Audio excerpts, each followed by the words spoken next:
Fala pessoal, por esses dias eu coloquei uma enquete aqui perguntando se vocês acreditavam que a maldição hereditária existe, se havia base bíblica para isso, se realmente Deus punia os filhos pelos pecados dos pais.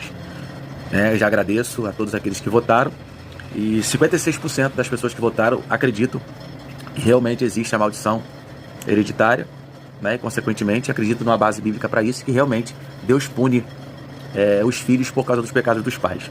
Então eu disse que eu estaria respondendo a essas perguntas baseado na palavra de Deus.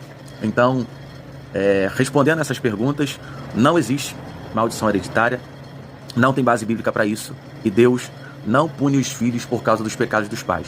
O que nós temos é a má interpretação de alguns textos bíblicos que algumas pessoas se apoiaram para defender essa doutrina e não tem embasamento bíblico. Nós vemos em Êxodo capítulo 20, versículo de número 5, que Deus visita a maldade dos pais nos filhos até a terceira e quarta geração. Só que o texto não termina aí. O texto termina dizendo daqueles que o aborrecem. Então, não é uma maldição que se estende porque o pai pecou. Ali, o que a gente entende é que o filho, o neto e o bisneto está dando continuidade ao pecado dos pais.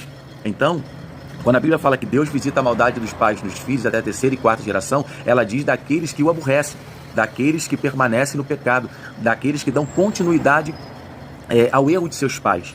Porque a palavra de Deus nos diz que Deus deixou bem claro que o filho, ele não responderia pelo pecado dos pais. E essa ideia de maldição hereditária havia também no meio do povo de Israel quando eles estavam exilados. A Bíblia diz em Ezequiel capítulo 18, Jeremias capítulo 31, depois você pega a sua Bíblia, leia lá, diz que se propagava um ditado entre o povo que dizia: os pais comeram uvas verdes, mas os dentes dos filhos se embotaram. Ou seja, a uva verde representava o pecado. Eles estavam dizendo: foram os nossos pais que comeram, mas é o nosso dente que está embotado, somos nós que estamos pagando pelos erros dele. Então, é exatamente nesse contexto que Deus levanta Jeremias e Ezequiel para profetizarem e combaterem essa mentira que estava sendo espalhada. Os profetas se levantam realmente para dizer para os exilados: olha, pode parar com esse negócio, para com essa palhaçada, porque na verdade vocês estão pagando sim, também pelo pecado de vocês. Os seus pais pecaram, mas vocês continuaram no mesmo pecado de seus pais. Então, como a palavra de Deus nos diz, a alma que pecar, essa morrerá. Foi isso que Deus deixou bem claro. Deus estava cortando o mal pela raiz.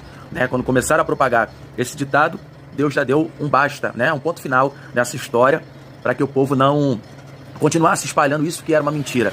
Então, Deus ele é justo e Deus ele não pune um filho por causa do pecado